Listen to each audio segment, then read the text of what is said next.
ህወሓት ሌተናል ጀነራል ታደሰ ወረደ የስልጣን ርክክብ ካላደረጉ ስህተት ነው የሚሆነው ሲል ለቢቢሲ ተናግረዋል። ይህንን መረጃ እናካፍላችኋለን። የተባበሩት አረብ ኤሚሬትስ ከነዳጅ ላኪ ሀገራት ድርጅት አባልነት ልትወጣ መሆኑንም አስታውቃለች። መረጃውን ይዘነዋል፣ የምናካፍላችሁ ይሆናል። በጆሃንስበርግ በተፈጸመ ጥቃት 4 ኢትዮጵያውያን ሲገደሉ ቢያንስ 10 የሚሆኑ ደግሞ በቁጥጥር ስር ውለዋል። የቮይስ ኦፍ ኢትዮጵያን ቤተሰቦች ሰብስክራይብ ማድረጋችሁን እያስታወስናችሁ በዝርዝር ወደምንመለከታቸው ጉዳዮች እናልፋለን።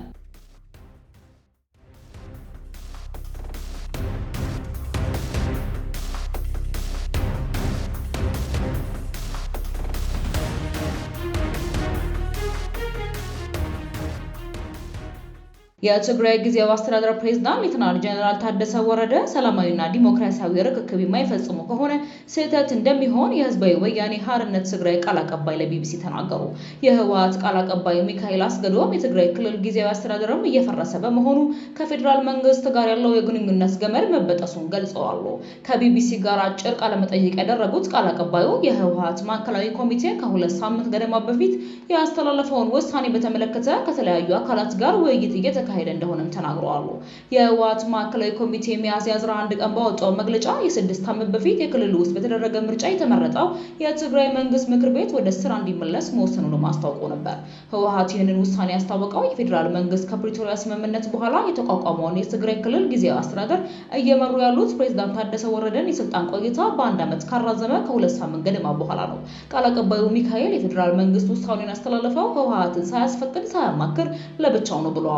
የጠቅላይ ሚኒስትር ጽሕፈት ቤት የፕሬዝዳንቱን የስልጣን ዘመን በ1 ዓመት ማራዘሙን ይፋ ባደረገበት የፌስቡክ ልጥፍ ላይ ጠቅሶ የነበረው የትግራይ ጦርነት ከተጀመረ ከወራት በኋላ የወጣውን የጊዜያዊ አስተዳደር ማቋቋሚያንም ደንብ ነበረ። ከሰዓታት በኋላ የጠቅላይ ሚኒስትር ጽሕፈት ቤት የፌስቡክ ገጽ ላይ የወጣው መረጃ ማስተካከያ ተደርጎበት በ2015 በወጣው ደንብ ተጠቅሷል። የጊዜያዊ አስተዳደሩ ፕሬዝዳንት ስልጣን የተራዘመው ከ1 ዓመት በፊት ሹመት በተሰጠበት 2015 ደንብ መሰረት መሆኑን ለቢቢሲ የገለጹት የፕሬስ ሴክሬታሪያት ኃላፊ ከዚህም የተነሳ ውሳኔው ህጋዊ መሆኑንም ተናግረዋል። የህወሓት ቃል አቀባይ ሚካኤል በበኩላቸው ከ5 ዓመት በፊት በወጣው የቀድሞ ሹመት በመስጠቱ የፕሪቶሪያ ስምምነት ስለፈረሰ ጊዜያዊ አስተዳደሩ ፈርሷል ባይ ናቸው። በድርድር የተመረጠው ምክር ቤት ሰስፔንድ አድርገን ወይም አግደን ሳይፈርስ እንዲቆይ አድርገን ለሰላም ስንል የቆየ ነው። ምርጫው አልተሰረዘም፣ ምክር ቤቱም አልፈረሰም፣ ሆልድ አድርገን የቆየ ነው ብለዋል። የ2 ዓመቱ ደም አፋሳሽ ጦርነት ያስቆመው የፕሪቶሪያ ስምምነት ለትግራይ ክልል ምክር ቤትና የህዝብ ተወካዮች ምክር ቤት ምርጫ እስከሚደረግ ድረስ በክልሉ አካታች ጊዜያዊ አስተዳደር እንደሚቋቋምም ደንግጓል። የህወሓት ማዕከላዊ ኮሚቴ ቀድሞ ምክር ቤት እንዲመለስ ውሳኔ ሲያስተላለፍ የተነሳው ሌላኛው ጉዳይ ምርጫው ከተካሄደ 5 ዓመት ማለፉን የሚመለከተው የህጋዊነት ጥያቄም ነበር። ስለዚህ ጉዳይ የቀረበላቸው ቃል አቀባዩ ሚካኤል ህጋዊ ነው ሲሉም ተከራክረዋል። እንደ ቃል አቀባዩ ገለጻ አሁንም ምርጫው መካሄድ የማይችለው 40% እና ከዚያም በላይ የትግራይ መሬትና የትግራይ ህዝብ ተበታትኖ ስላለ ነው። አክለውም በዚህ ሁኔታ እንደ አዲስ መርጠን መንግስት ልናቋቋም ስለማንችል አሁን ያለው በ2012 የተመረጠው ምክር ቤት ካሸጋገርን በኋላ ህጋዊ መንግስት ከመሰረትን በኋላ የሚመጣውን ነገር ምንድነው የሚሆነው የሚለው ቀጣይ እናያለን ሲሉም ተናግረዋል።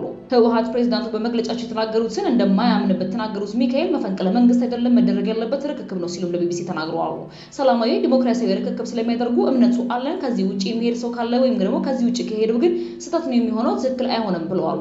ቀጣዩ ፕሬዝዳንት ማን እንደሚሆን አሁን መናገር አንችልም። ስልጣን ያለው አካል ምክር ቤት ስለሆነ ማንን ፕሬዝዳንት ያደርጋል የሚለውን ነገር ቀጣይ የምናየው ነገር ነው የሚሆነው ብለዋል። አክለውም ፕሬዝዳንት ታደሰ በሰላማዊ ስልጣን ያስረክባሉ አያስረክቡም የሚለው አሁን ተከራካሪ ነጥብ ስለሆነ አይችልም፣ ያኔ ስንደርስ የምናየው ነገር ነው የሚሆነው ሲሉ ተናግረዋል። ጊዜያዊ አስተዳደሩ አሁን ፈርሷል፣ ምክር ቤቱ ወደ ስልጣን ይመጣል የሚሉ ቃል አቀባዩ ፕሬዝዳንት የመሾምና ካቢኔ ማዋቀር ስልጣን ያለው ይኸው ምክር ቤት መሆኑንም ገልጸዋል። የህወሓት ውሳኔ በተመለከተ እስካሁን ድረስ ከፌዴራል መንግስት በኩል ይፋ የተሰጠ አስተያየት የለም። የትግራይ ክልል ጊዜያዊ አስተዳደር ፕሬዝዳንት ታደሰ በበኩላቸው ባለፈው ሳምንት በሰጡት መግለጫ የሚመሩት ካቢኔ ስራውን እንደሚቀጥልና የክልሉ መንግስት መስሪያ ቤቶችን መደበኛ ተግባራቸውን ማከናወን እንደሚቀጥሉም ገልጸዋል። በጆሃንስበርግ በተፈጸመ ጥቃት 4 ኢትዮጵያውያን ሲገደሉ ቢያንስ 10 የሚሆኑ ደግሞ በቁጥጥር ስር ውለዋል። ባለፈው እሁድ በደቡብ አፍሪካ ጆሃንስበርግ ከተማ በተፈጸመ ተኩስ ቢያንስ 3 ኢትዮጵያውያንና 2 ናይጄሪያውያን መገደላቸው ይገለጻል። ከግድያው በተጨማሪ በቦካኮላ ጋውኮማቲና መንደሮች ውስጥ በሚገኙ ትናንሽ ሱቆች ላይ ፖሊስ ባደረገው ኦፕሬሽን እድሜያቸው ከ19 እስከ 35 የሆኑ 10 ኢትዮጵያውያን በቁጥጥር ስር ውለዋል።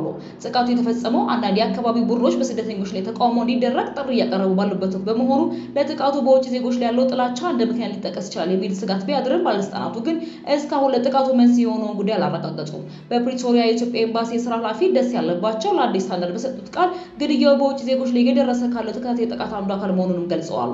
ግድያው አሁን የተጀመረ አይደለም፣ ለተወሰነ ጊዜ ሲካሄድ ቆየ ነው። ሆኖም ከጊዜ ወደ ጊዜ የግድያው መጠንና ስፋት እየጨመረ መጥቷል ያሉት ኃላፊው 3 ኢትዮጵያውያን መገደላቸውን አረጋግጠው ትናንት በሌላ ጥቃት አንድ ሰው መገደሉን ተከትሎ በአጠቃላይ ቁጥሩ 4 መድረሱንም አስታውቀዋል። የጥቃቱ መንስኤ እስካሁን በውል አለመታወቁን የገለጹት የስራ ኃላፊው ፖሊስ እስካሁን ያረጋገጠልን ነገር ስለሌለ የምክንያቱን እየተጠባበቀን እንገኛለን ብለዋል። አክሎም አንዳንድ የመገናኛ ብዙሃን ጥቃቱ በዜጎች መካከል በተነሳ ግጭት የተከሰተ እንደሆነ እየዘገቡ ቢገኙም ይህ እስካሁን አልተረጋገጠም፣ እኛም የተረጋገጠ የመመሪያ ውጤት እየጠበቀን ነው ሲሉም አስረድተዋል። ፕሬዝዳንቱን ጨምሮ መንግስት ለፖሊሲና ለህግ አስከባሪ አካላት ትዕዛዝ ሰጥቷል ያሉት የስራ ኃላፊው እንደዚህ አይነቱ ክስተት በውጭ ዜጎች ጥበቃ ላይ ከሚፈጥረው ተጽዕኖ ባለፈ የደቡብ አፍሪካን ገጽታ የሚያበላሽና በአፍሪካውያን መካከል ግጭት የመፍጠር አደጋ ያለው ነው ብለዋል። ምንም እንኳን ጥቃቱ በግለሰቦች መካከል ከነበረ አለመግባባት ጋር የተያያዘ ሊሆን ይችላል የሚሉ ግምቶች ቢኖሩም ደስ ያለባቸው ግን ቀድሞ ወደ መደምደሚያ ላይ መድረስ እንደማይገባም አስጠንቅቀዋል። የደቡብ አፍሪካ ባለስልጣናት እስካሁን ስለ ክስተቱ ይፋ የምርመራ ውጤት ይፋ አላደረጉም ያሉት ኃላፊዋ በሀገሪቱ ያለው ማህበራዊ ሁኔታ ለውጭ ዜጎች በተለይም ከሌሎች የአፍሪካ ሀገራት ላይ የሚመጡ ስደተኞች ከጊዜ ወደ ጊዜ አስቸጋሪና ስጋት የተሞላበት እንደሆነ መጥቷል ብለዋል። እድሜያቸው ከ19 እስከ 35 የሆኑ 10 ኢትዮጵያውያን በቁጥጥር ስር የዋሉት ህግ የመኖሪያ ፍቃድ ሳይኖራቸው በደቡብ አፍሪካ ይገኛሉ የሚል ጥርጣሬ በመሆኑ ተገልጿል። ሌሎች 2 የውጭ ሀገር ዜጎች ደግሞ ህጋዊ ሰነድ ያላቸው ስደተኞች ቢሆኑም ሰነድ የሌላቸው ሰራተኞች ቀጥራቸዋል በሚል ተጠርጥረው መታሰራቸው ተዘግቧል። በቁጥጥር ስር ያሉ ኢትዮጵያውያን በደቡብ አፍሪካ የኢሚግሬሽን ህግ መሰረት ክስ እንደሚመሰረትባቸው የሚጠበቅ ሲሆን ሌሎች 2 ተጠርጣሪዎች ደግሞ ህገወጥ ስደተኞችን በመቅጠር ወንጀል እንደሚከሰሱም ተገልጿል። ሁሉም 12ቱም ግለሰቦች ዛሬ ረቡዕ ሚያዝያ 21 ፍርድ ቤት ይቀርባሉ ተብሎም ይጠበቃል። የቮይስ ኦፍ ኢትዮጵያ ቤተሰቦች ሰብስክራይብ ማድረጋችሁን እያስታወስናችሁ ወደ መጨረሻ ዘገባችን እናልፋለን። የተባበሩት አረብ ኤሚሬትስ ከነዳጅ ላኪ ሀገራት ድርጅት አባልነት ልትወጣ መሆኑን አስታወቀች።